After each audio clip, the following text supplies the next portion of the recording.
Hey, good day to everybody. This is Rob Mazak. Some of you know who I am, some don't, of course. But I am a psychic medium with a variety of different services, and really not here to talk about services per se, but just kind of indirect and non-specific topics tonight. But been a lot of interesting conversations with people, and I think the topic of this conversation, I think, more or less would be about our belief system, the belief system that each of us have. And it is, I find it so interesting that people have such diverse belief systems, even in a world where things are basically the same. And nothing against that, because our belief system is what our belief system is. And you're not going to change people's belief systems very easily, because it's, for the most part, our experiences and what we've been taught and what we accept as norms really just kind of get etched into our subconscious, and it's very difficult at best to change that. Not that I'm trying to change that, I don't think that's important. But one of the things that I do when I have conversations with clients is not so much to change or try to change people's perceptions or beliefs.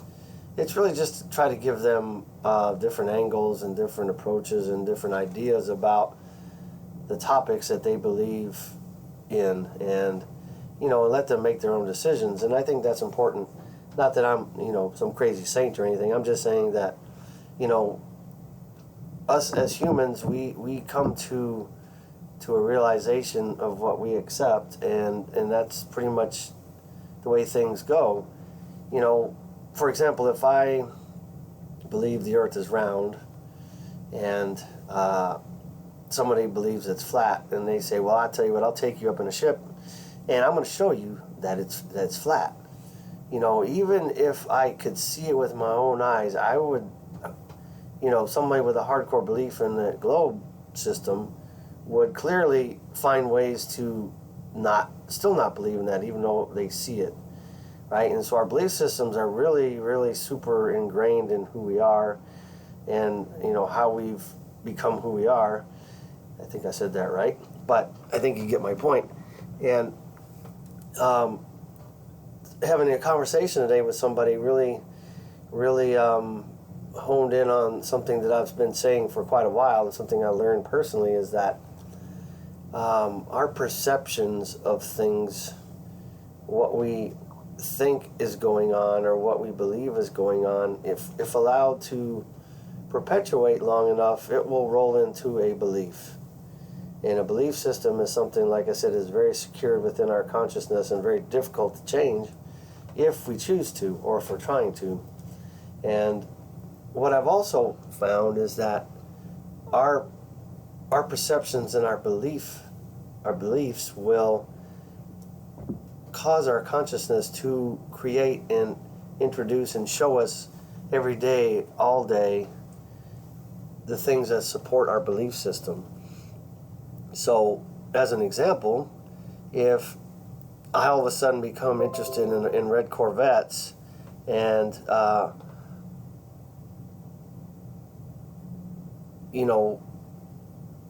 become interested in purchasing one, all of a sudden we will begin to see every red Corvette in the city.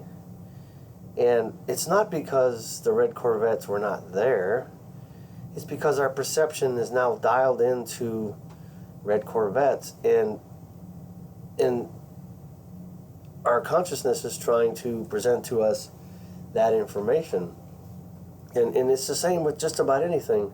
If you believe that everybody's going, every man is, or every boss, let me rephrase that. Like, say, every boss you have, you believe that every boss you have is going to be a butthead, that belief system will create events and opportunities to support that belief. And so in that particular dynamic, we definitely should change the way we do things if we want change. If we allow the automatic processing of our consciousness, our subconscious, to continue on the path that it is in the current belief systems, and expect something else, we're going to be sadly disappointed, right? And so, other example I had today when I was talking to somebody is, I'm very familiar with the Bible, and there's a lot of things to talk about there, but not going to digress into that too much. But I have seen very strong evidence about the existence of Jesus being validated, and I've seen very strong evidence about Jesus' existence to be untrue. So if there's evidence for that in many different facets that are very plausible and very valid and done in a proper research way, where's the truth? Well, the truth is what I believe the truth is, right? And it has nothing to do with the information that's being presented to us. And, and somebody brought up today a really good point is that, that the Bible is quoted as saying, Bible doesn't say anything, but you get my point. In the scriptures, it's stated that, in the end times, we will be deceived very easily. Well, my thought about that was simple, maybe not logical or proper, but I thought, well, that makes sense because, before this crazy IT explosion in massive amounts of availability to all kinds of knowledge and all kinds of information, everybody had to rely on the written scriptures, written texts, written anything written, right? And then also relied on the teachers and the pastors, priests, and whatever, those that are leading the flock, so to speak, and so they didn't have a lot of opportunities to believe or be challenged in their belief system by anything else because there really wasn't anything else around. What was written is what was written, and then that's all you had to go off of. Now, don't get me wrong, there are people that were trying to challenge all those things in the past, not that far back, actually. And, of course, many of them were excommunicated and burned at the stake, all these things, right? But in today's age, we have access to everything and anything we want. I mean, any information you want to know, all you got to do is grab your phone, grab your computer. It doesn't matter. And, you can find somebody's opinion, somebody's research. You can find anything you want, good and bad. And so, those who wrote the scriptures, I'm not just talking about the Bible. This is in many religions, right? It's been prophesied that, that many of us would be deceived, quote unquote. And I think what that really means is that we have so many choices now, it is very difficult to even know what to believe in, right? Because like I said, there's many sides, valid arguments for everything, and so who's right? I mean, if you look at our reality that we live in, we've all been taught that it's a globe. We're spinning around and hurtling through space and all that. That may be true. But at the same time, there is very strong evidence that we are a flat and domed Earth. There's also a lot of evidence that we might be living in a simulation. So where is the truth? For all we know, we could be living, we could be the cell in a world that's a single cell in some organism, right? And it could be anything. But I think what I'm really trying to say here is that what we believe in is really, it's just something that becomes ingrained within us, and nobody really has the right or the ability to change that, and that's okay. For us to be different is really actually a good thing, because if everybody was the same, oh my gosh, I mean, this world would be so different. There wouldn't be a lot of things created, wouldn't be a lot of things done, there wouldn't be a lot of things kept from being done. And so it is important that we all have individual belief systems. That's okay. But it almost seems like at the same time we have all this crazy information that people are being allowed to create within themselves something that they really are not. And that can be really confusing too. I'm a white male, but in our societal norms these days, if I really wanted to, I could identify as a black lesbian woman, right? And it's like, but that seems a little out there to me, because I'm not black and I'm not a woman, physically and in reality. But that's just me talking. I'm not saying what those that do that are wrong, and that's fine. They can manage their belief system however they like. But in the original thought of too many choices, many different belief systems being thrown out there, this is just another dynamic of it. And so people are really, really, I think, are really, really confused right now.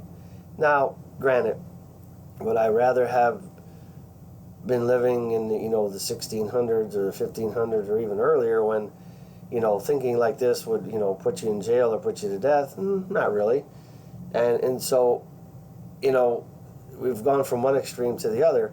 I would rather be alive now, like I am, and have the options and the ability to actually challenge my belief systems every day. And I think that's important, because I listen to people a lot of different ideas, and I can listen to a video or go to a church and listen to a sermon or whatever. And really, I think the secret is to take out of any conversation or book or video or anything you're trying to learn, and take out what you need out of it. Something out of every conversation is going to help you move forward and refine and define your belief system and your life, which is okay. Not everybody that speaks or writes is 100% accurate, but somewhere in there is always something that you can use that can kind of tickle that fantasy of your mind and create a new way of looking at things. And I think that's part of evolving as a human. We should, in my opinion, learn something and grow as a human, because there is no perfection. There's just no way to be perfect. But improving is important to me, because if all we're doing is coming here to eat, sleep, work, and die, I mean, I'm not sure what the purpose is, right? It's just some ant farm in somebody's bedroom of on some other planet. I don't know. I would hope not, right? But we have, since we are alive right now, and we're not limited to a very strict and narrow set of norms and rules and information, we should take advantage of this. I think that everybody should challenge their belief system, listen to other people, and if you do that long enough, you'll find yourself much more rounded, much more grounded, much more educated on all those other people that live on our planet, right? And let's just face it, we all have to learn to get along and live together. So why aren't we learning, about the Muslim faith? Why aren't we learning about, other religions? Why aren't we learning about other ways of the other countries, the cultures, all those things? I'm not picking on any certain person as I'm talking about this. I'm trying to say that we should be learning about all those that live with us, because we have to live together. It's like in your own household. If you have a wife or husband and kids and animals and all that, it's very helpful to understand everybody's belief system and how they tick and how they work and what they believe in. and in order to have a wholesome and a balanced household, that's important. But we got to remember that we live in this reality, whatever it is. We could argue about that till we turn blue, and it really doesn't make any difference to me, what this reality is. We still have to go through this life as it is. And so I just want to take a moment and really talk about, our beliefs and our perceptions. And the other thing I would say is that what I found when I started my really deep dive self improvement journey, I guess you'd call it, and really learn to meditate and connect and hear about myself. And it wasn't fun, of course, but it's the best thing I've ever done. But I think the strongest thing I learned out of all that was that our perceptions will eventually create our belief system, which will eventually create our life, because our mind, our subconscious, wants to support our belief. And so it will always present and bring you the things that support it. And so if you want change, you have to really dig in and figure out, first of all, where did this belief start? Where did these perceptions begin? Where did I stop monitoring my perceptions? When did I just allow them to go rogue and just continue? And next thing you know, you're in this life that you have no idea how you got there, right? And it's very difficult to get out of a life that you've built through allowing perceptions in and allowing them to just run rampant in your mind. And there you go, here you are. And so once I learned that, it was very eye-opening that I have literally created my life, and who I am, where I am, all my, everything I am was based off perceptions that I allowed to perpetuate. I allowed them to continue. And of course, most of us don't even realize it's happening. I didn't realize it was happening. I'm no saint. I didn't learn this till I was 54 or something like that. And so that's a long time, to just let the world run you, let the world happen to you, and then at some point you got to learn how to turn that around so that you don't allow things to happen to you, but you happen to them. And of course, I'm making that sound easy, and it's not easy to get out of old ways and old habits and things you would like to change. But, sticking to it and holding fast to your new perceptions is very important.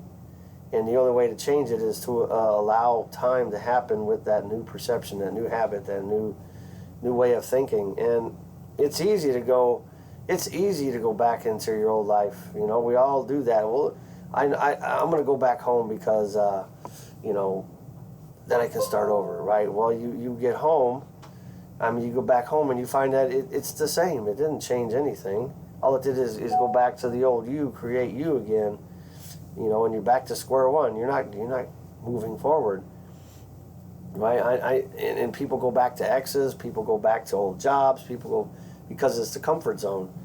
If you're comfortable, I can guarantee you're not growing. If you're comfortable, I can guarantee you that your belief system is not changing. If you're comfortable, I can guarantee that your perceptions are not going to change. And if your perceptions don't change, your life won't change, right? So being uncomfortable and challenging yourself is always important. We're here as human beings for whatever reason. We're here. Once again, we're not going to discuss or argue or banter about that. But the point is that we are here for experiences, to become more than we were when we got here, came in as a young infant, right? Well, that seems silly. Come in as an infant, right, and not be able to do anything for ourselves. And look at us now.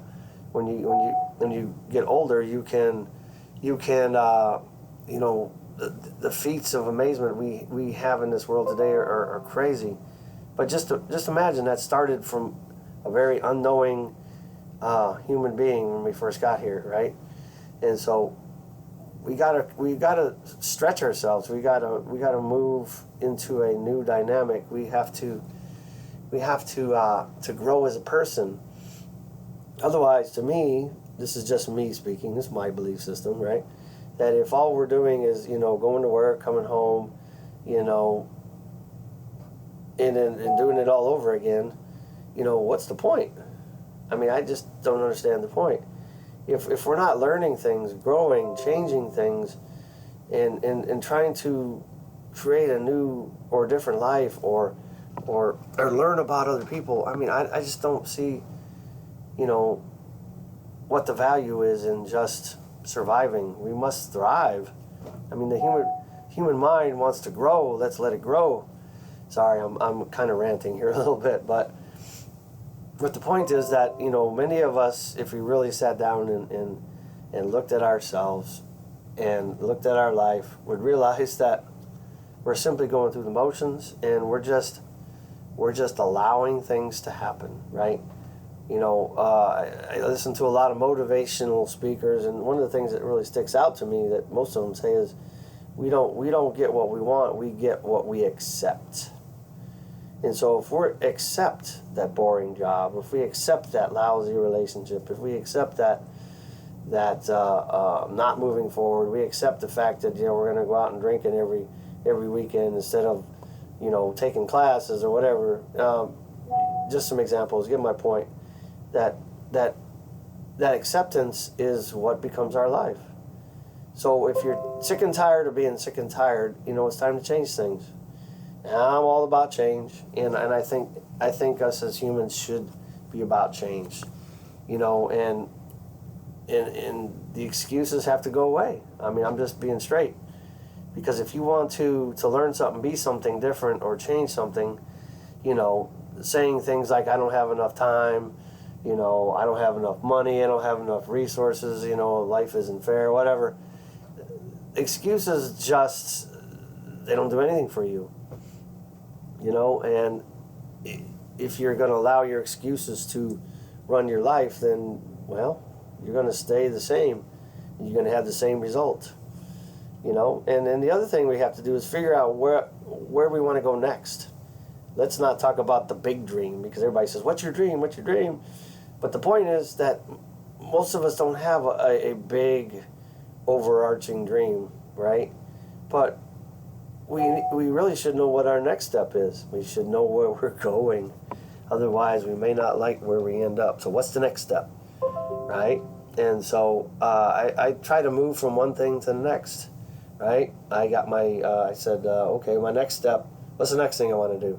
All right, I want to be a drone pilot. So I studied, learned it.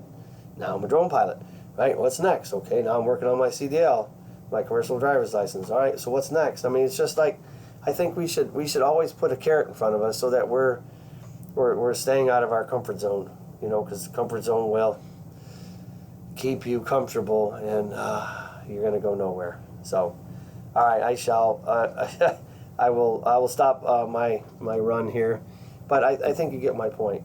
Let's not, to summarize, let's not allow our perceptions to run through our mind unchecked. Pay more attention to your thoughts.